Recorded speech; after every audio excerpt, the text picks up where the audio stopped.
Boa noite a todos. Estamos iniciando mais um estudo do NEP Alcione. Hoje, dia 28 de junho, hoje o estudo é de Maria.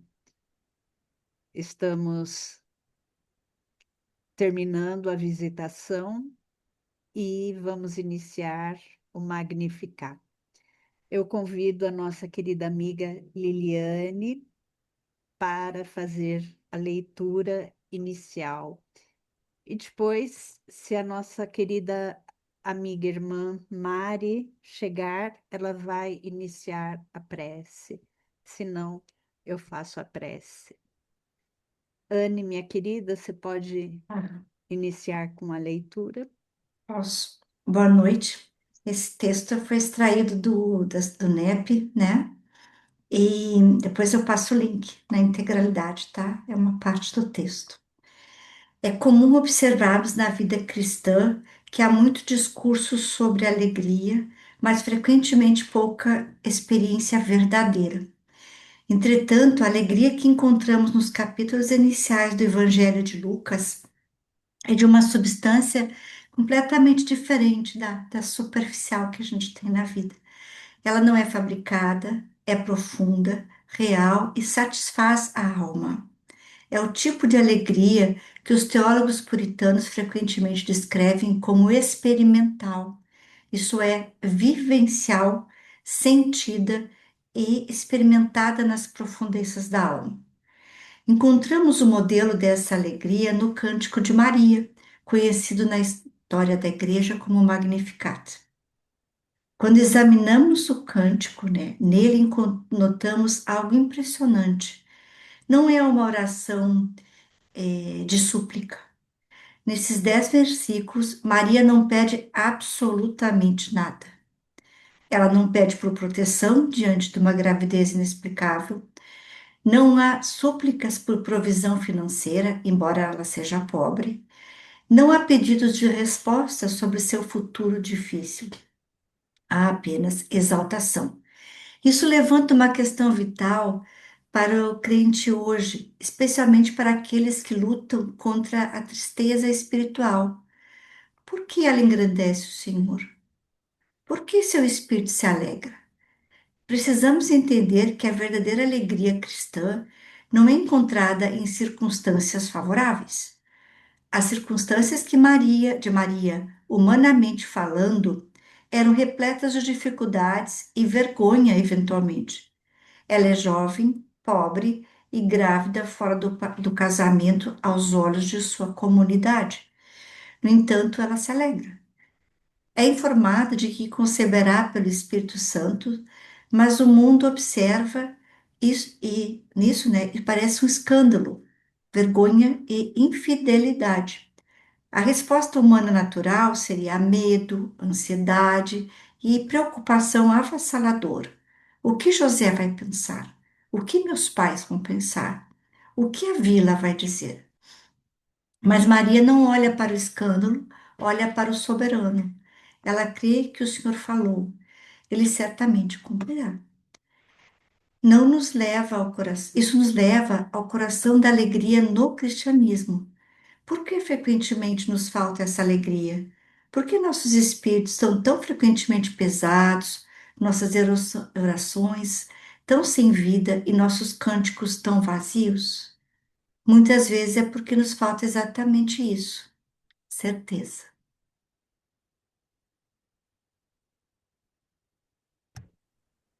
Gratidão, minha querida. Então, eu convido a todos a silenciar os nossos corações, a elevar ainda mais os nossos pensamentos, a unir os nossos pensamentos a Maria, a pedir que ela envolva as nossas melhores vibrações e intenções a todos os nossos irmãos que não puderam estar aqui presente, a todos os nossos irmãos que estão em necessidades, que estão em sofrimentos,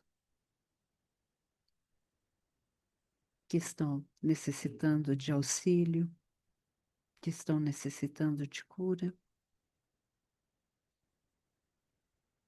que estão em situação de amparo, que estão em situação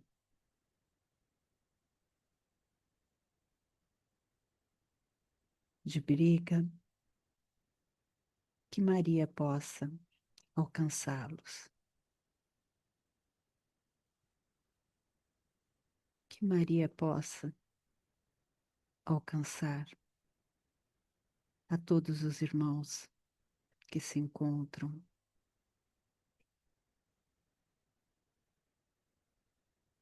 em situação de dor, de angústia e de incerteza em relação ao futuro. Pedimos a Maria, aos mentores desse grupo, a permissão para iniciar esse bendito estudo. Que assim seja, graças a Deus.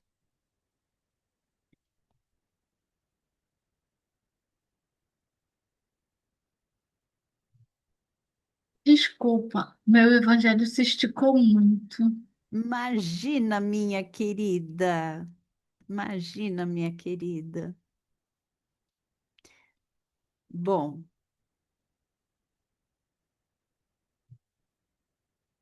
eu vou compartilhar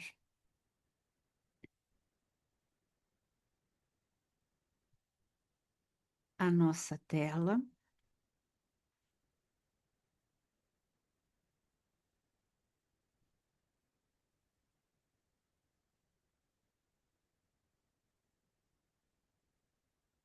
Vocês estão vendo?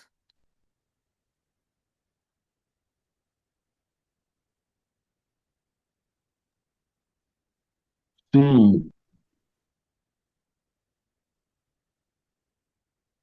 Ainda não se, agora sim, mas pode ampliar. É, Vou ampliar.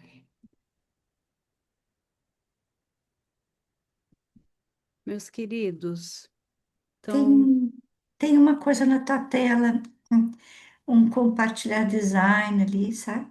Aquilo ali, estão vendo agora? tá? Está em Não tela pode, cheia? tu não pode colocar em tela cheia? Ainda não está em tela cheia.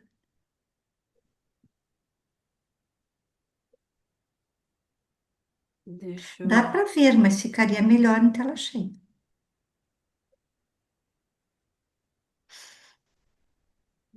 deixa eu ver, deixa eu ver.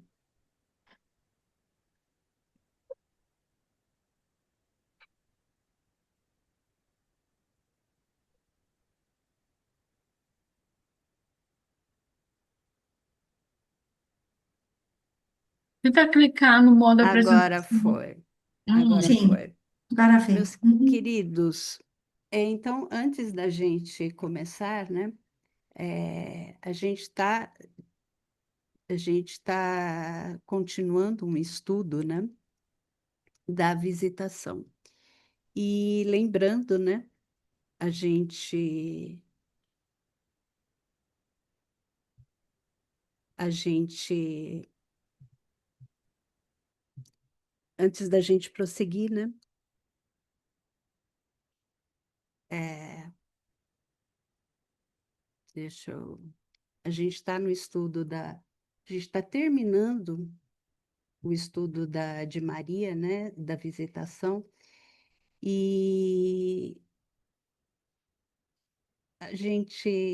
o estudo de Maria, né, como a gente está vindo já, às vezes a gente passa por alguns termos, né, que, que a gente fala, né, que a gente fala,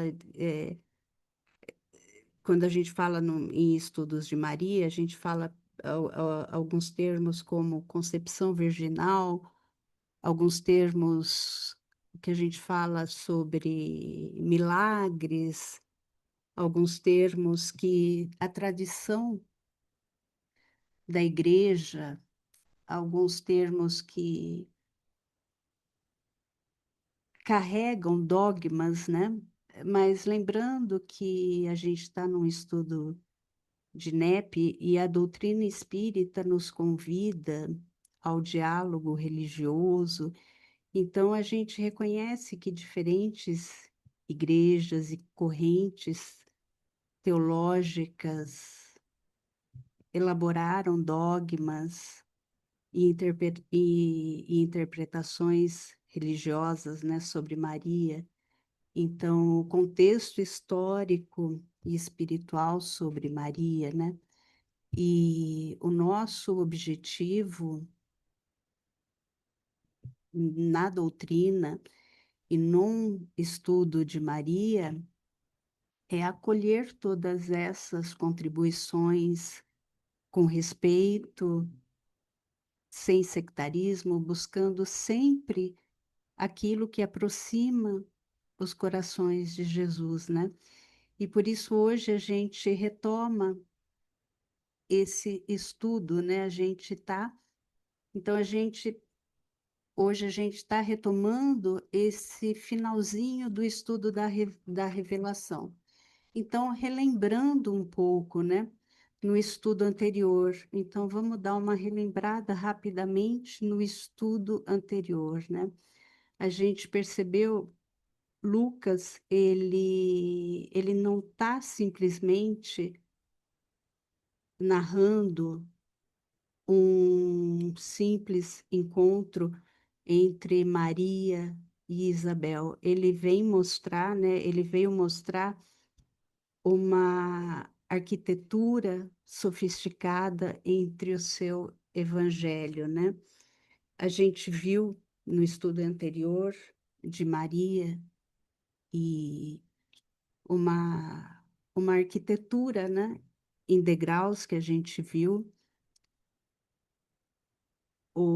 aquele paralelismo em degraus que foi se desenhando, né? Cada degrau ia anunciando, ia revelando cada vez mais ia revelando uma um anúncio, ia projetando uma, uma nova, cada vez mais uma, uma, uma anunciação mais reveladora, né? E aí nós vimos, né, essa matriz dessa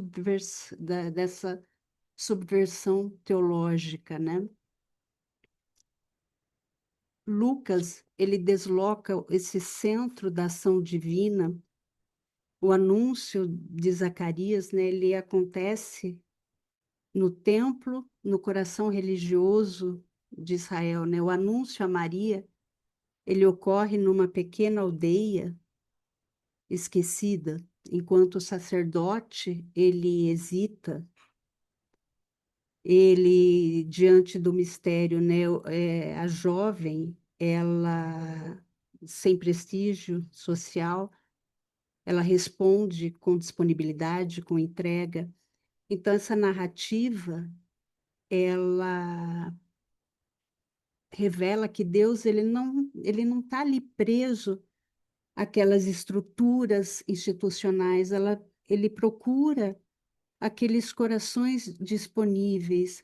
Então, esse movimento, ele levou para aquela imagem daquela nova planta baixa do sagrado, né? A gente viu no estudo anterior que esse templo, ele continuou existindo, mas que a revelação, ela continuou naquela planta baixa do sagrado, né? Que o templo ele continuou existindo, mas continuou que a revelação começou a existir naquela casa simples, nas montanhas da Judéia, né? Que o sagrado ele começou a se deslocar do mármore das instituições, ela começou a se revelar naquela casa simples.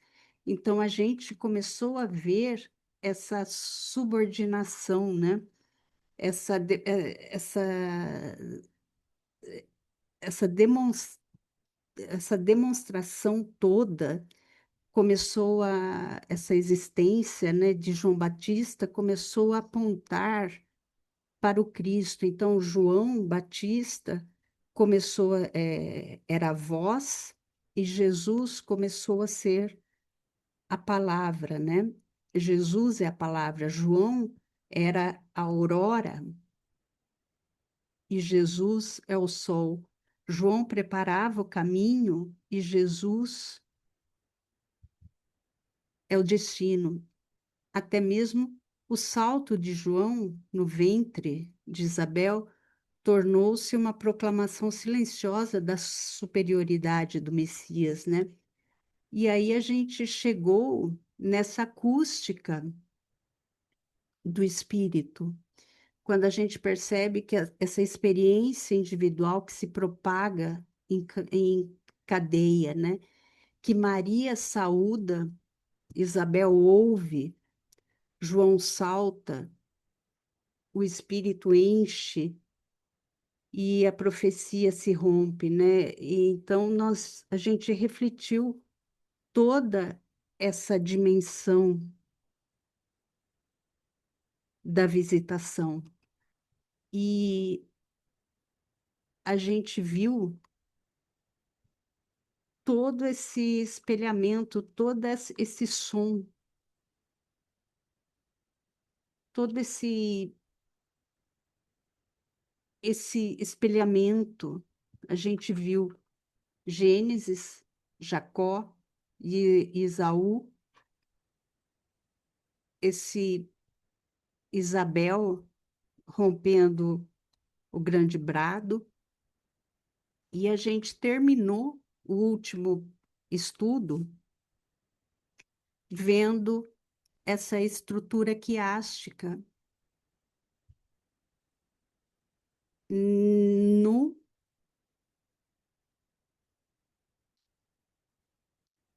estudo de Lucas, nesse estudo de Lucas. E aí a gente terminou que a gente viu no, em Lucas de 1, versículos 39 a 45, a 45, toda essa estrutura quiástica de Lucas. Então, toda a estrutura de Lucas se concentrando numa estrutura quiástica. E aí a gente começa o estudo de Lucas hoje. Então, é exatamente hoje aqui que a gente encontra o estudo hoje, né? Então, neste ponto do estudo de Lucas, a gente começa a a gente retoma o estudo, onde a gente começa a enxergar Maria, essa jovem emocionada, começando a entoar o cântico Magnificat. O Magnificat é um poema, ela começa a entoar o Magnificat, que é um poema alegre de adoração, um poema alegre, numa das passagens mais comoventes do Novo Testamento, quando, após uma troca de saudações entre ela e Isabel, ela começa a proclamar palavras de louvor e ela começa a exaltar Maria como bendita entre as mulheres e mãe do meu Senhor. E todo aquele reconhecimento de Maria, todo aquele reconhecimento chega até ela e como que num espelho, e Maria, como ela, quando Maria, em algumas, como eu falei lá no começo, que Maria, eh, em algumas religiões, em algumas, Maria, ela é chamada como espelho de Deus. E Maria, como um espelho, toda esse louvor é imediatamente redirecionado a Deus. Então, antes de responder esse silêncio, nós podemos compreender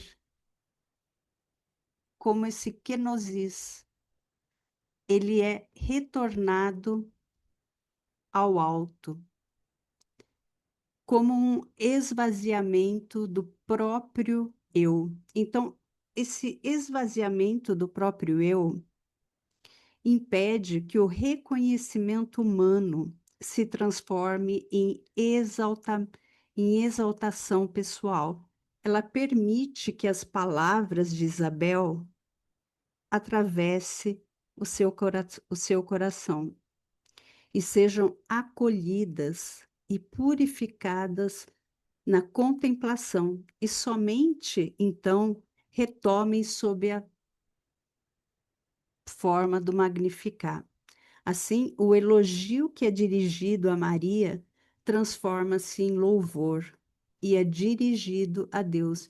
Então, essa forma aqui desse espelho, tudo que chega de esse louvor que chega a Maria, esses elogios que chegam a Maria, automaticamente é refletido e é devolvido a Deus. Então, após essa exclamação profética de Isabel, Maria, ela poderia humanamente ter sentido a necessidade de se justificar, de contar os detalhes da anunciação para Isabel, ou de acolher para si mesma a exaltação que acabara de receber.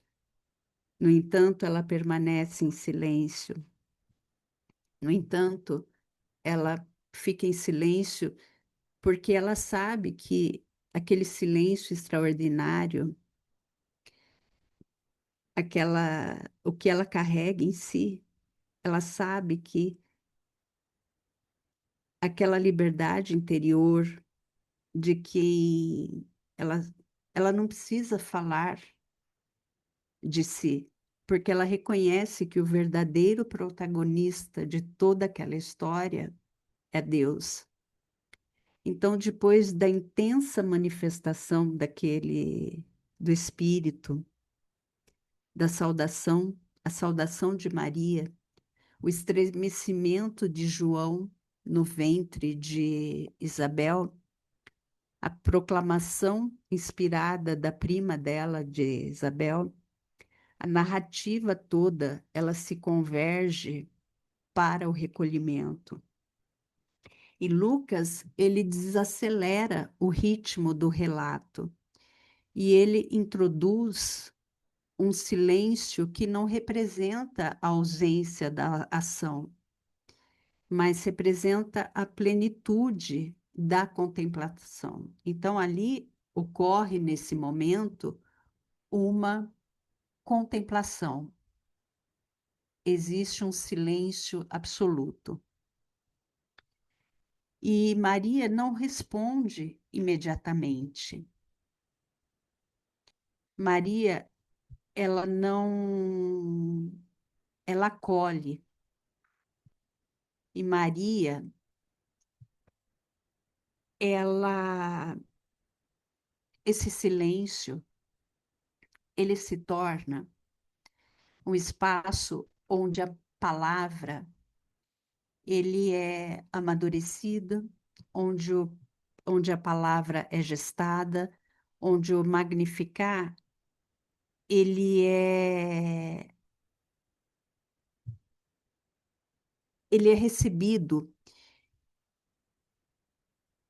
ele é onde toda aquela possibilidade de autoglorificação, onde ele é purificado, ele é transformado em adoração.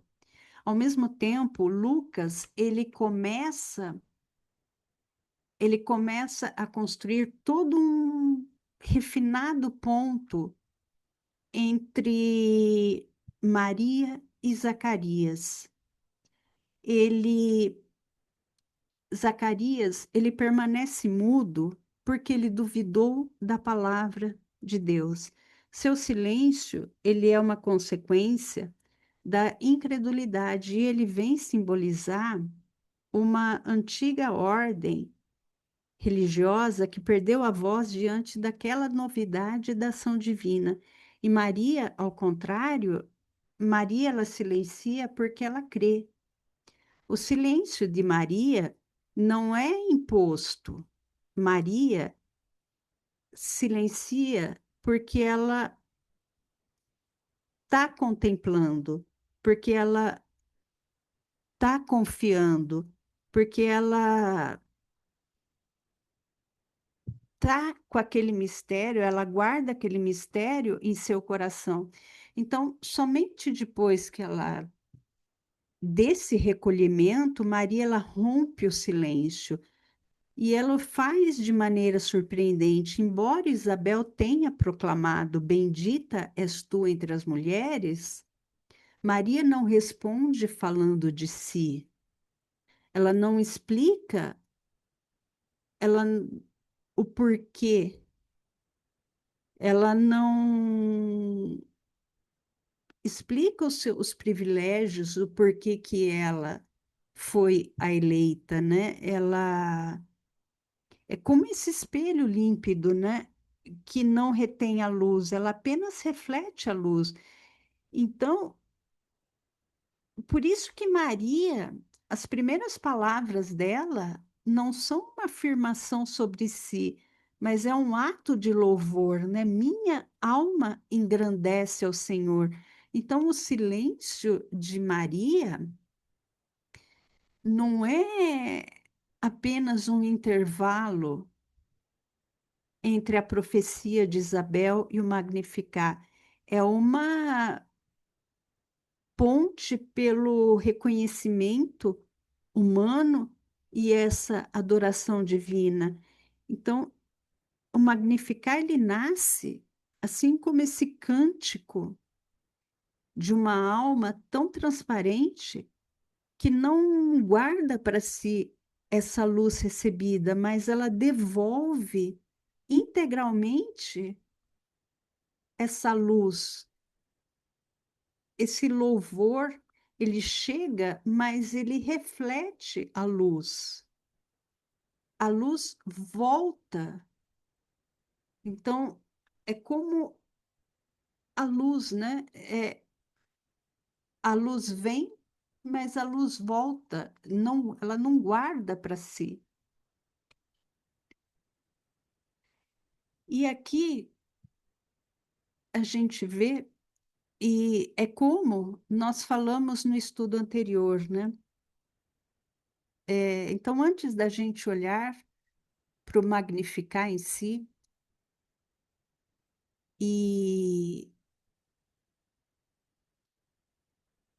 e como nós falamos também no estudo anterior, e o que Lucas nos traz em uma dimensão humana da narrativa, né? E talvez uma das partes mais profundas do encontro,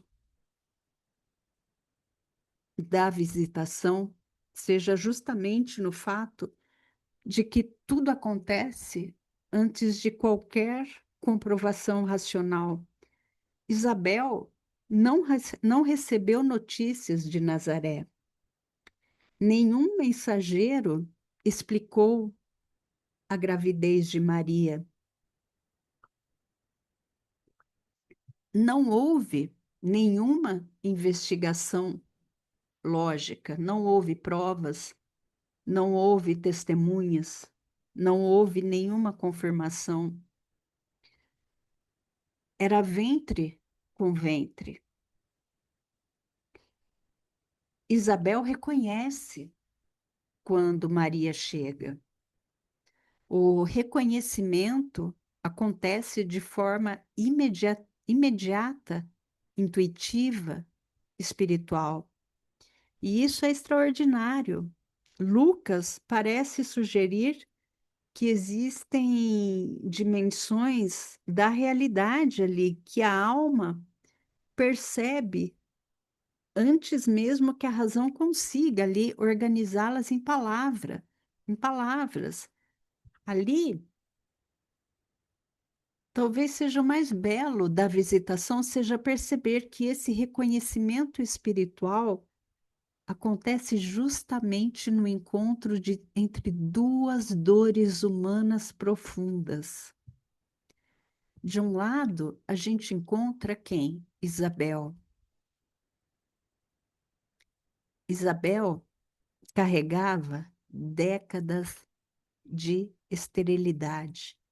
E a gente sabe o que era ser uma mulher estéril no mundo judaico do primeiro século. Era carregar humilhação, era carregar abandono, era um sinal de ausência da bênção divina. Do outro lado, a gente tinha quem?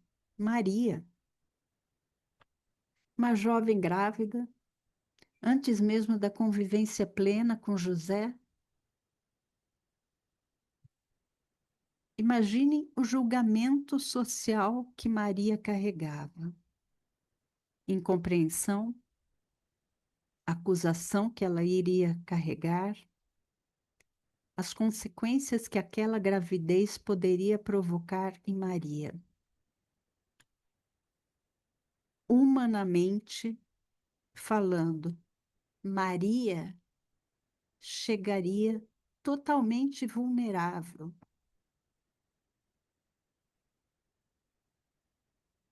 E acontece o quê? As duas dores se encontram. E as duas se tornam um espaço de acolhimento. Isabel valida Maria antes que ela precise se defender, antes de Maria falar qualquer coisa diante da lei. Maria santifica a casa de Isabel, trazendo consigo a presença do Cristo. Uma cura acontece nos dois sentidos. Isabel devolve a dignidade a Maria, Maria devolve a esperança à casa de Isabel. E talvez aqui a gente encontre uma das mensagens mais revolucionárias da visitação. A gente encontra a manifestação de Deus não apenas nas grandes instituições religiosas, que nem a gente viu lá naqueles grandes templos no começo, no outro encontro. A gente encontra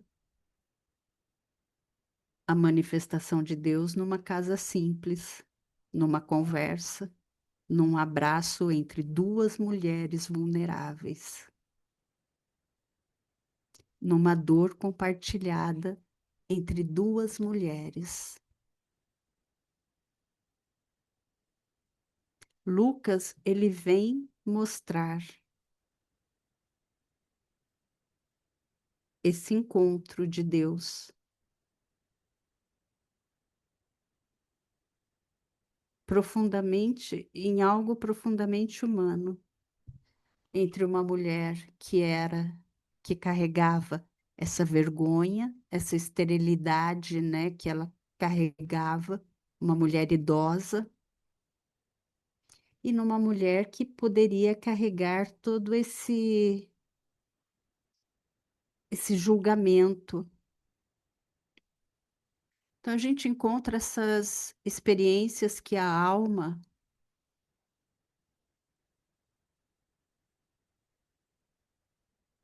esses, então essa maior exegese estrutural do universo, Lucas vem mostrar que no centro de duas dores humanas profundas,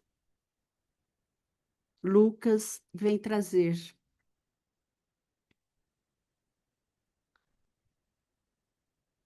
E, e isso nos traz uma reflexão que a gente vive hoje numa era de hiperconexão. A gente está hiperconectado. Informações nos chegam com uma velocidade muito rápida, mas também a gente vive em profundas solidão. A gente nunca esteve tão conectados, a gente nunca esteve tão visíveis, a gente nunca esteve tão expostos, tão acessíveis e, ao mesmo tempo, tão emocionalmente isolados. As relações modernas frequentemente giram em torno de performance, comparação, disputa de visibilidade, validação constante, competição silenciosa. Já não apenas convivemos, a gente compete entre si, a gente compete por atenção, por reconhecimento, por relevância, por centralidade. E isso destrói a capacidade de encontro verdadeiro. Cada vez mais é inteligência artificial, cada vez mais é informação, é rapidez. E Lucas nos apresenta algo completamente diferente. Duas mulheres vivendo milagres extraordinários. E elas não disputam protagonismos. Isso é impressionante. Isabel não inveja Maria, Maria não se coloca acima Maria não se coloca acima de Isabel. A luz de uma potencializa da outra. Uma acolhe, a outra santifica. Uma valida, a outra consola. Não existe competição espiritual entre elas. Existe comunhão. Então, a visitação, ela mostra que quando o encontro é verdadeiro, o espaço é de cura.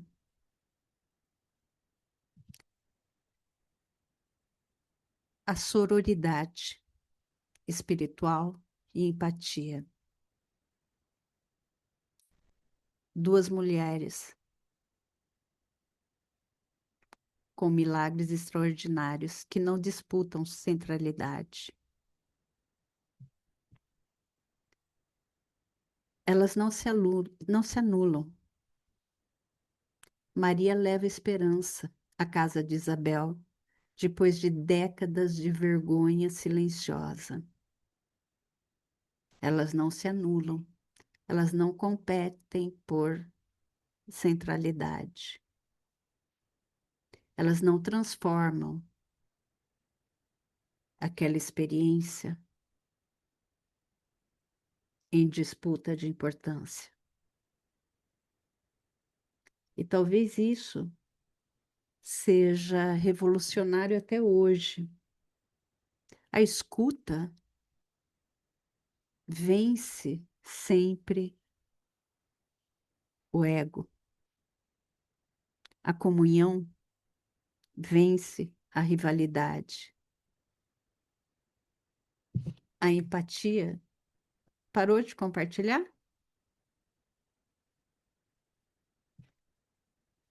Parou.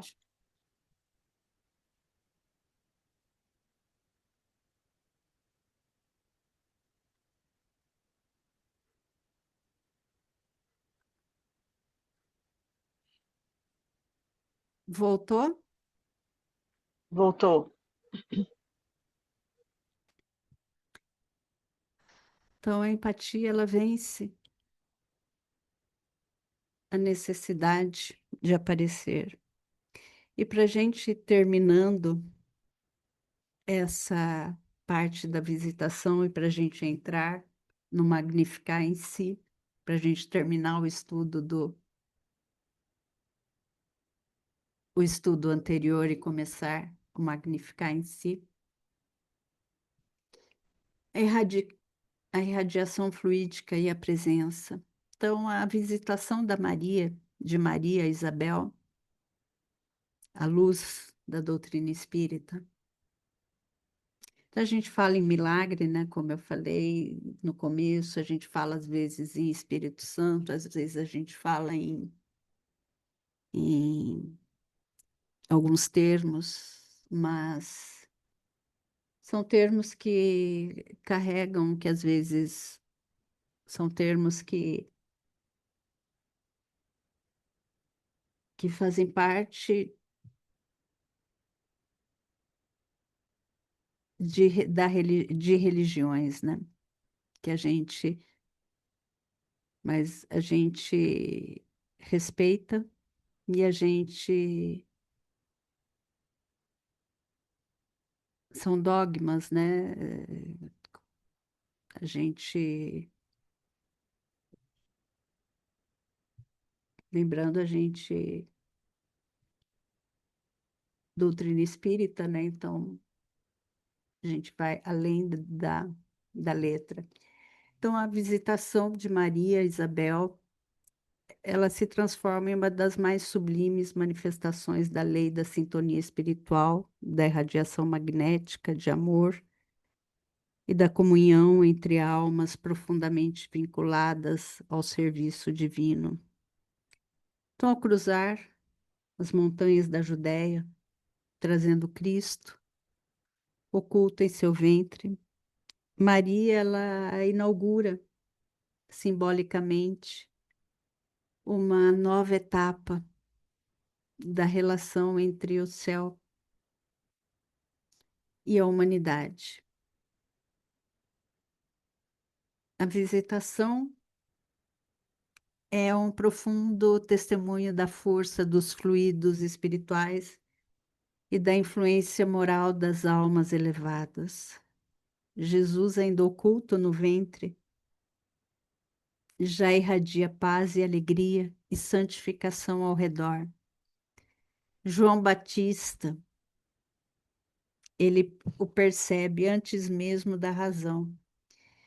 Isabel é inundada pelo Espírito e Maria transforma o ambiente, não por discursos grandiosos, mas pela presença silenciosa daquele que o carrega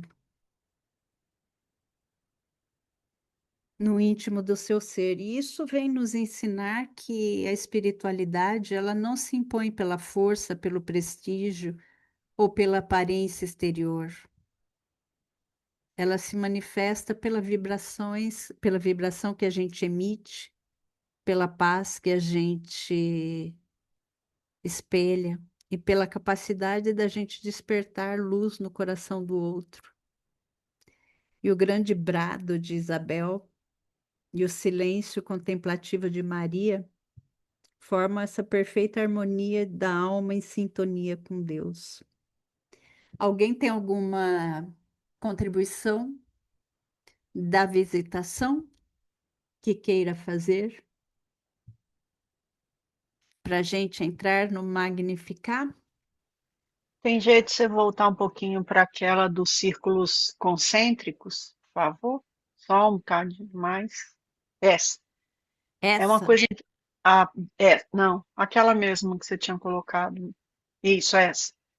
É uma coisa muito incrível, porque são vários pontos aí importantes. Quando a gente fala de Isabel e Zacarias, a gente está falando da lei, né? Que a gente está falando do sacerdócio de Zacarias, a gente está falando do templo. Aí a gente fala da dificuldade em aceitação, né, de Zacarias, assim, ele fica no silêncio por uma questão até de meditar a respeito, né?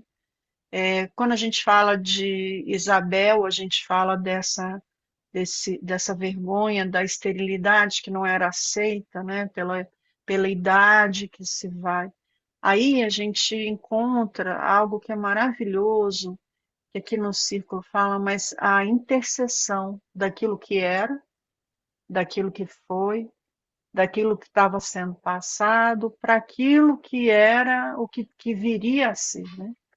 E aí chega o novo. Então, João Batista, como precursor, a gente já falou disso, ele é a intercessão, né? Ele é o precursor justamente porque ele antecede, né? Pouca, a gente tem que falar que eles eram primos, a gente tem que falar que na infância eles estiveram juntos. João Batista era 6 meses a mais, né, no ventre. E aí a gente chega com Maria, né, que tanto Jesus, né, converge para esse homem novo, para a redenção da humanidade, como mostra também aquilo que era para ser, né? Aquilo que seria, a transformação do que viria. Então, e aí esse acolhimento dessa transformação, ali já se faz o amor. Ali já se faz a presença de um amor que transcende, né? Como a Silvinha vai continuar o estudo falando sobre isso. Aí já não mais a lei como um centro, aí passa-se o amor como um centro. O amor é muito diferente da lei que é imposta, e muitas das vezes, quando Silvia fala dos dogmas, né? Muitas das vezes acata-se porque o dogma tem como concepção o não questionamento, né? A imposição. Então, ali, até então, se fazia necessário. Então, existiam necessidades. Aí, quando chega esse momento de Maria, na concepção, em tudo que estava sendo trazido, já era um despertar para todos do amor na consciência e essa diferença, porque por mais que Isabel também assim não fosse, certamente, e eu sempre digo isso, que silêncio não significa ausência. E pode ser provavelmente que ao longo de tanto tempo, né, dos tempos passando, especialmente de Zacarias, um sacerdote, o silêncio desse peso de não gerar, dentro da religião judaica, é a mulher quem passa, né? É ela responsável de passar. Então, isso era muito forte. Precisava se dar continuidade à linhagem. Então, aqui, quando a gente vê esses dois círculos, a gente fala dessa intercessão muito mais profunda e muito maior. Porque dali nós estamos falando de toda uma transformação, de regeneração. A regeneração começa a partir do momento que se aceita, né? Esse amor. Fala, Juliette.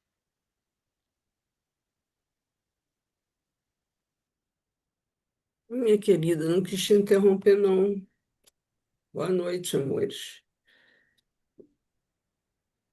Eu estava aqui refletindo enquanto a Márcia estava falando, e estava pensando o seguinte: João, se você pegar esses dois círculos e colocar João no primeiro, substituir, né? Colocar Jesus no segundo, João Batista, assim como Zacarias e Isabel, ele encerra um ciclo do Antigo Testamento. Ele é o primeiro profeta depois de 400 anos. Então, o rigor dele, ele era ascético, ele vivia com ascetismo, ele comia grilo, gafanhoto, mel, vivia rasgado, andava no deserto, Se enfim. vestia, é. Ele representava o rigor e o ascetismo do Antigo Testamento, as leis. E ali, ele, como precursor, ele anuncia o amor. Ele anuncia justamente o início de uma nova era. João E Batista que ele a tem um lei, e que a pé, lei era se apequena para o amor. Olha que eu vou me apequenar para que ele cresça. Eu vou diminuir para ele crescer, porque o rigor da lei, as leis do Antigo Testamento, as visões necessárias da lei se apequenam para que o amor nasça da própria lei. Porque quando Jesus diz que não veio é, descumprir, muito pelo contrário, ele veio fazer cumprir a própria lei. Porque na lei tem amor, justiça e caridade, que são os 10 mandamentos, é a lei divina. Acabou, ele veio cumprir a lei, ponto. Agora, João, ele tem um pé na primeira revelação e um pé na segunda. Isso é de um simbolismo e de um significado belíssimo. Belíssimo. A Silvia foi muito inspirada nesses dois círculos, porque isso aqui você coloca a primeira e a segunda revelação, coloca o amor em uma, Jesus aqui, João Batista ali, e o amor no meio, como e dando a intercessão. mão, e Ambos dando falavam as de mãos. amor. E não, e dando-se as mãos. João Né? Batista passando para Como se Jesus. entregasse, olha, está aqui, sua vez. Sim.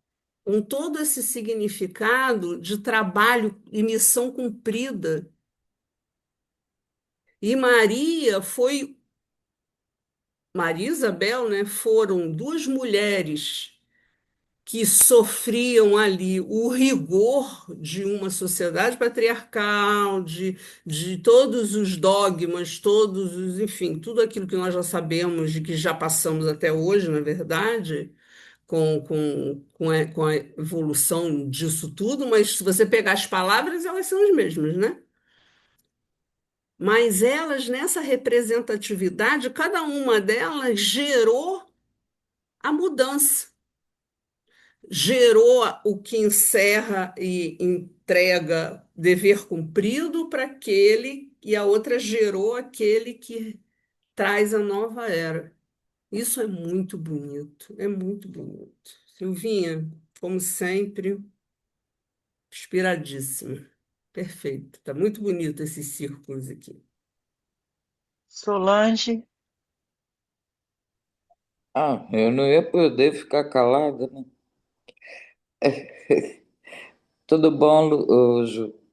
É, o que eu estava pensando aqui, né? É, tudo que eu venho estudando e lendo, inclusive comprei até um livro de costumes judaicos antigos e tudo, para poder compreender melhor todo esse pensar desse povo e que fomos nós, mas que hoje não lembramos, né? Então, Maria em Nazaré corria o risco de apedrejamento e Isabel corria o risco do divórcio, anulamento do casamento por não ter tido filhos e E a partir daí, Zacarias poderia se casar de novo para gerar seu herdeiro. Então, essas eram duas situações extremamente críticas socialmente naquela época. Eram situações que causavam uma dor nas mulheres absurdas quando elas eram inférteis, ou porque tinham endometriose, ou porque lá por aquela causa que fosse. Porque estava escrito lá na encarnação dela que ela não ia poder ter. Então, assim, é, tudo isso foi anunciado a Maria por um anjo. Foi anunciado a Zacarias, que passou para Isabel, de, sei lá, escrevendo, que ela engravidaria. Então, já havia uma ação muito forte de uma espiritualidade muito elevada naquela época. E naquele momento ali, naquelas duas pessoas, foi anunciado a José, foi anunciado a Maria, primeiro a Maria, e a família de Maria, mãe, pai, não sei se eram vivas, não eram. Não, a gente não tem muitos dados nos, nas escrituras que confirmem isso, né? A gente sabe que ela era muito correta, que ela era muito muito apegada à religião, que ela era cumpridora, que ela tinha uma fé imensa, mas a gente não sabe exatamente como era a vida dela antes do casamento, entendeu? Então, assim, essa gravidez dela, antes do matrimônio real, e essa gestação de Isabel, que veio salvar a honra de Isabel e de Zacarias, e ao mesmo tempo trazendo um imenso profeta, que era a reencarnação de um outro profeta que também foi extremamente importante. Então, é uma situação assim belíssima, belíssima, belíssima. Me remeteu àquele momento que Jesus vai para o monte e que conversa com Moisés, com Elias e com João, né? Acho que era. Que eu não Tiago, sei João e como. Pedro. Tiago, João e Não, Pedro que Tiago, João e dormem. Pedro eram os apóstolos. Eu estou falando das figuras que transfiguram ali, que materializam. Moisés, Elias e Moisés Jesus. É. e Elias e Jesus. Pois é, então eram os três: Moisés, Elias e Jesus. Eu fiquei em dúvida se teria mais um terceiro espírito ali. Entendeu? É, é quase você ter um encontro mesmo, é a transição, é o completo, é aquilo mesmo que a Juliette vinha dizendo. Você está fechando ali o Antigo Testamento e reabrindo a leitura das leis que não mudaram, porém mudaram o significado. A leitura das leis, o espírito da letra passa a ser outro, que é aceito por alguns e por outros não, né?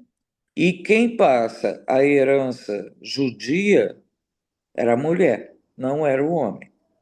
O homem, se tivesse filho com outras mulheres, ele não era considerado judeu.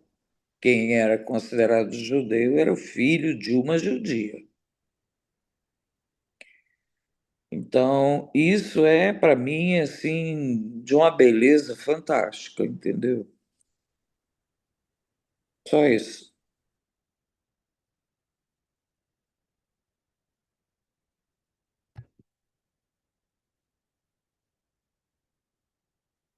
Perfeito, meninas.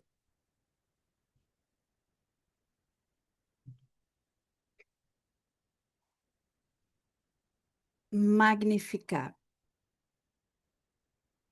Minha alma engrandece ao Senhor. E o meu espírito se alegra em Deus, meu Salvador, porque ele olhou com favor para a humildade de sua serva. Com efeito, de agora em diante, todas as gerações me chamarão de bem-aventurada, pois o poderoso me fez grandes coisas, e santo é o seu nome.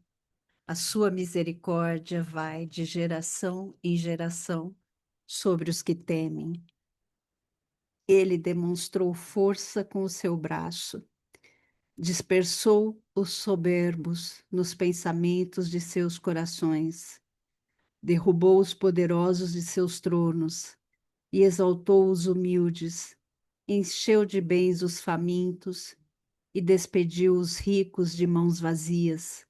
Amparou a seu servo Israel, lembrando-se da sua misericórdia, conforme a promessa que fez aos nossos antepassados, a Abraão, a sua descendência para sempre. Bom, quando Maria, ela rompe o silêncio, ela não começa falando de si mesma, nem da a exaltação recebida, diz Isabel. Então, quando Isabel, ela, ela fala, né? Bem-aventurada és tu, e Maria e João Batista salta de alegria em seu ventre, e vem o silêncio. Maria, aí vem o silêncio, né? Então, hum, Maria,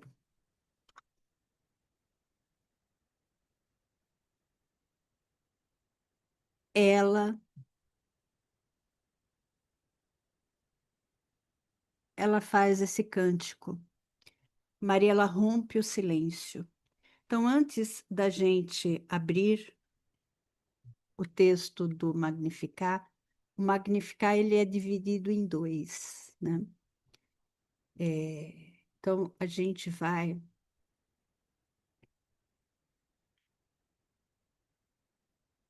Opa, tá faltando um. Não carregou um slide, mas tudo bem.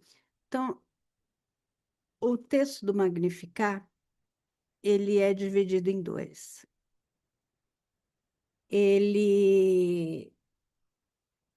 Então, antes da gente abrir, né, o Magnificat, ele. Ele tem uma construção que cada, cada palavra, né, do Magnificat, eles são palavras que vão se cruzando. Ele não são palavras isoladas, né? E existem e a gente vai a gente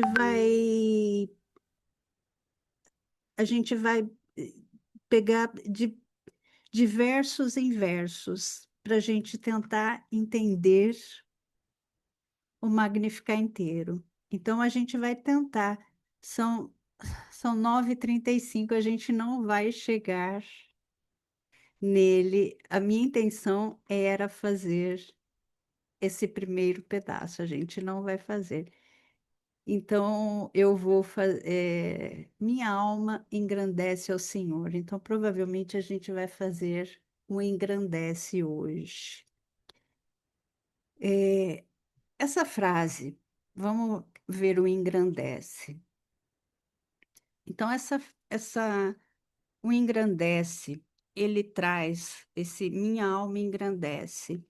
Ele carrega uma conexão literária e teológica tão grande que Lucas traz no texto grego original, e ele une, que vocês estavam falando de João Batista, e ele une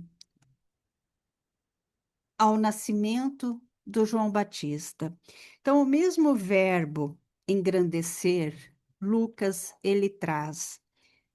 Então, lá no 1:46, no verbo, em Lucas, no capítulo 1, versículo 46, no Cântico de Maria, ele fala: Minha alma engrandece ao Senhor.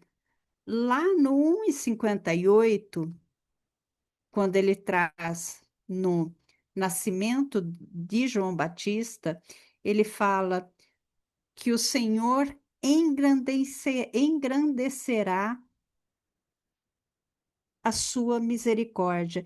Ele fala que o engrandecerá para Isabel. Então, ele traz o mesmo verbo engrandecerá em relação a Isabel. O que que isso quer dizer? Lucas, ele está criando esse espelho. Lembra do espelho lá do começo que eu trouxe? O mesmo espelho que refletia todo o do Magnificat que Maria, que Isabel, as palavras de Isabel que refletia e voltava para Deus. Lucas está trazendo esse mesmo verbo engrandecer. Minha alma engrandece ao Senhor. Agora, esse mesmo engrandecer, Deus está trazendo o mesmo engrandecer, só que para João Batista. Então, ele traz o ser humano engrandecendo a Deus. Maria, em sua humildade e pequenez, usa todo o seu ser, a sua alma, para tornar Deus grande aos olhos do mundo, através do seu louvor.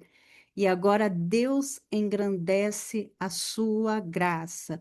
Então, como resposta, Deus demonstra que não se deixa vencer em sua generosidade. Então, Deus ele faz o quê? Ele pega a sua misericórdia, que já era o motor de toda a história, e a torna gigante, visível e incontestável na vida daquela família através do nascimento milagroso de João Batista. Então, ele devolve e ele mostra que o Senhor engrandecera com o nascimento do João Batista no nascimento do João para com a Isabel. Então, ele faz esse espelho em Lucas 1:58, do engrandecimento do nascimento do João Batista em Isabel. Então, há esse jogo de palavras do grego no original, do nascimento de Lucas, do nascimento da minha alma engrandece com o nascimento do João Batista. Então, há essa simetria teológica da ação e da reação. Então, há esse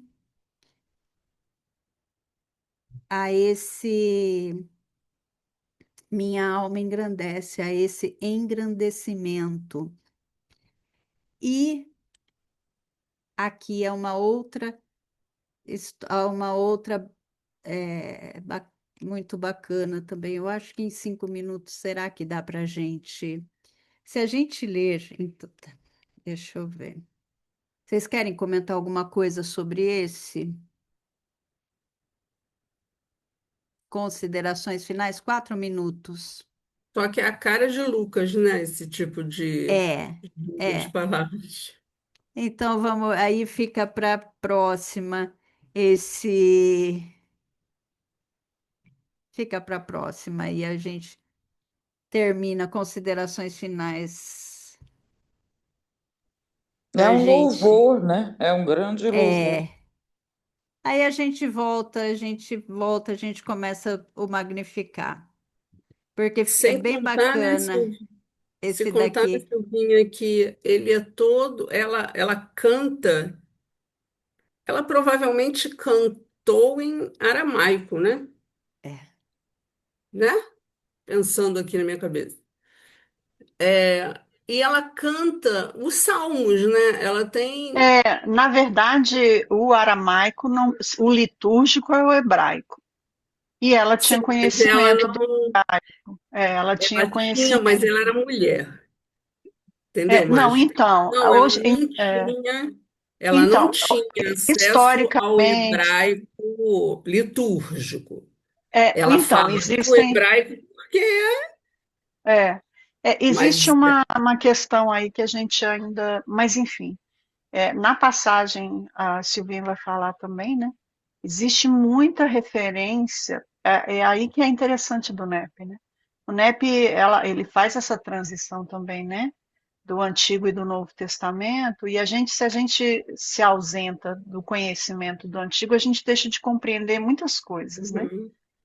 Você Dentro tem o da. Cântico de Ana aqui, você tem os Salmos, porque ela era judia, ela conhecia a Fez, e não escritura só que ela isso, conhecia, levou para era essa. circuncidar, a Era circuncisão de isso que. Jesus. Sim, mas independente disso, o que eu quero dizer é que era a única coisa que ela conhecia, gente. Ela era mulher, não é igual hoje que você cresce fazendo muitas coisas. Era uma comunidade judaica, não é um país, não é um lugar, não é todo mundo separado. É que a gente pensa grande, né? Porque a gente vive num mundo globalizado. Era uma sociedade, era uma comunidade.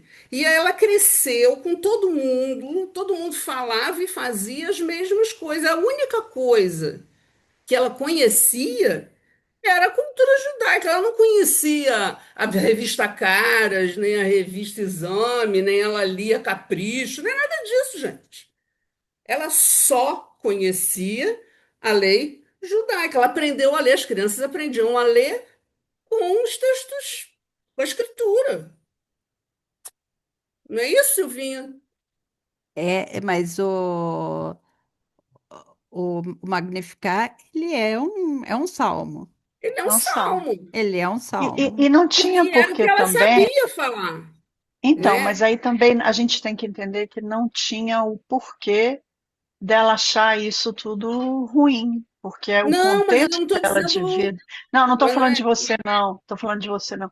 Então, assim, era natural nela isso, né? Ser aflorar e grande, ela usar. aflorar e ela vivenciar isso. Mas, como um espírito que era muito, obviamente, né? Precisava de uma serenidade, precisava de uma série de questões, ela se utilizou disso também, né, para Claro. poder. É Até nesse sentido. Agora, quando eu falo do litúrgico, sim, ela era uma mulher, ela não tinha acesso, mas existe uma coisa que a gente não pode negar, né?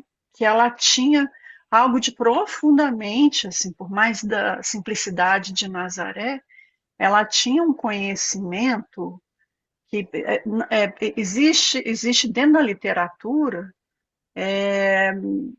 algumas possibilidades que ela teria tido acesso também quando muito jovem, né?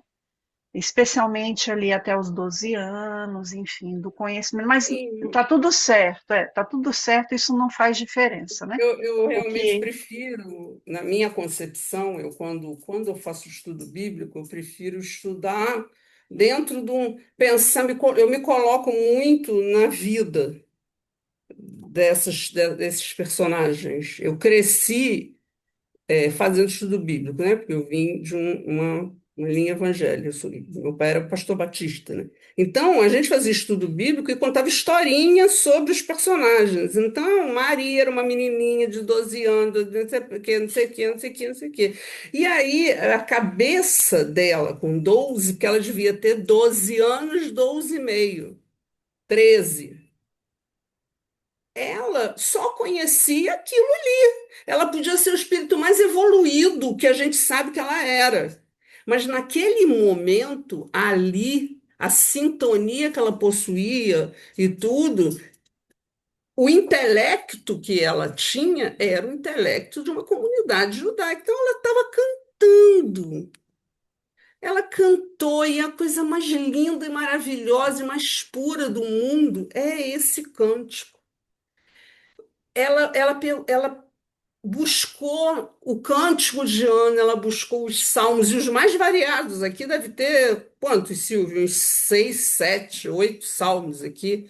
E ela foi, e ela canta, ela se utiliza daquilo que ela sabia, e aí, gente, a gente pensa o seguinte: a pureza de alma desta menina, e sabendo que eu tenho certeza que naquele momento, com Isabel, elas compreenderam dentro das possibilidades delas o que elas estavam, o que era aquilo ali, o significado daquele momento, o significado de estarem juntas, quem estava, elas, não é quem estava no ventre delas, mas assim, que aquilo que elas, quem elas estavam gerando era uma coisa muito grande, que era muito importante, que era muito bom, é isso que eu quero dizer.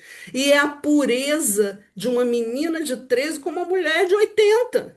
Que 80 não, que ela não tinha 80, porque não tinha ninguém de 80, né, naquela época. Ela devia, quanto que Isabel devia ter? 40, que já era considerada uma idosa, né? Ante- Talvez. Mas gerações totalmente diferentes de mulheres com dores, como vocês todos falaram, mas que estavam ali felizes, gente, na pureza de um cântico desse. É muito bonito. Esse cântico sei lá, pena que as nossas a gente estude, né? Mas a gente não canta. Aí eu tenho um pouquinho de inveja dos nossos irmãos católicos que conseguem, Ó, os salmos são né? seis. Você acertou no. São seis. É porque Salmos eu 8, reconheço 33, eles. 47, 100, 135 e 136. O 100 tá aqui dentro, ó. Eu vou reconhecendo. É, Você reconhece os salmos aqui. E a gente precisa se lembrar que os judeus cantavam os salmos o dia inteiro. Era salmo de louvor, salmo São de. salmos declarativos de louvor Isso. à forma, palavras de louvor, razões para louvor. Eles agradeciam, eles acordavam depois que eles faziam a primeira prece, eles cantavam um salmo andando na rua, eles se cumprimentavam, eles falavam um salmo, enfim, né? Então, é a beleza de trazer o cântico como algo da pureza da alma de uma menina, que naquele momento estava simplesmente mudando o planeta inteiro dentro do ventre dela. E ela canta, como Ó, os diz a salmos, Silvia, ela não faz palestra, ela não se veste, ela não passeia, ela canta. Jesus cantou na cruz. Então, cara, eu acho que a gente está tão. Eu me sinto assim tão longe desses seres, tão longe, tão longe, tão longe, de cantar na hora de um. Olha, como a Mágida falou, olha o problema que esta criatura tinha naquele momento, mas ela estava cantando, é cantando. maravilhoso, né? A entrega é excepcional, excepcional. Sabe? Eu acho que é isso que a gente precisa extrair, queridos, extrair desses textos. É a pureza da alma desses enviados, porque em momento algum, nem Isabel, nem ela estavam preocupadas como nós estamos com o que elas estavam sentindo. Elas, não- elas mesmo toda a vergonha de Isabel ali, diante daquele processo de, né, poxa, sou estéril, eu não vou gerar filhos, e enfim, né? Ela recebe Maria com alegria, ela não está deprimida, ela não está da- triste, ela está feliz. Por quê? Porque ela estava passando pelo momento mais importante da vida de uma mulher naquele momento. Então, ela não estava pensando se a gravidez dela era de risco, se o filho ia nascer assim, assado ou assim, né? Não está pensando nada disso. É o que a gente precisa extrair da pureza desses textos. E isso vinha da onde? Da fé absoluta no invisível, num Deus que hoje, para a gente que estuda, a gente duvida. Imagina! Eles tinham, eles não tinham nada, gente, e não duvidavam. Eles não duvidavam. A Verinha está postando aqui, ó. Inconscientemente, elas tinham conhecimento do tamanho da tarefa, não se deixaram abafar pelos costumes da sociedade na época. Eu fico imaginando, a partir daquele momento, que foi mediúnico, inclusive, né, a sensibilidade dali, os 3 meses que elas ficaram juntas, a partir Olha dali, isso. É, A alegria né? dessa casa, Magda. é. Você está É, pensando que elas três, ficavam ali assim, ai, amiga, como é que vai ser quando. Não! Isso é coisa de ocidental hoje. Ali elas só estavam ouvindo a barriga uma da outra, cozinhando, se alimentando e ali vivendo aquela Alegria. vidinha e feliz, usufruindo daqueles momentos como nós temos tanta dificuldade de usufruir. E aí, né, a gente fica pensando, o progresso é muito bom, é tudo muito bom, a coisa toda em volta é tudo muito bom, mas essa pureza dessas mulheres, de até olharem a vida com mais otimismo mesmo, por mais aterrorizante que fosse o futuro para elas, mas elas eram felizes no pouco, É, né? No pouquíssimo, né? no pouquíssimo. um beijo para as que estão dizendo que precisaram sair, tá? A todos, Beijo, muito Winnie. obrigada. Anne, minha querida. Só para dar um lembrete, eu anunciei o texto como sendo do NEP Do Search, NEP. né? Não era. É que eu li um texto do NEP Search e outros, né? E me atrapalhei. É um outro texto que não é do NEP Search, tá? Só para deixar registrado, assim. Eu mandei o link ali, não é nem espírita, ele é batista o texto. Mas, Perfeito, minha querida. tá? Antes de E eu agora, passar, antes de eu desculpa, passar, eu só vou, antes de eu passar para Nancy fazer a nossa prece, eu vou ler o Salmo 100, que eu achei tão bonito. E ele é tão bonito e ele é curto. Aclamai ao Senhor, terra inteira. Servi ao Senhor com alegria. Entrai em sua presença aclamando. Sabei que o Senhor é Deus. Ele nos fez e somos seus, seu povo e ovelhas do seu aprisco. Entrai por suas portas com ação de graças, em seus átrios com hinos. Dai-lhe graças, bendizei seu nome. O Senhor é bom, sua misericórdia é eterna, sua fidelidade de geração em geração. Nancy, minha querida, finaliza para gente, por favor. Gratidão a todos. Então, vamos agradecer à espiritualidade, a Deus, nosso Pai Criador, a Jesus, o nosso Mestre, pelos estudos da noite de hoje. Que cada vez mais esses ensinamentos sejam incorporados por nós, ampliando o nosso conhecimento.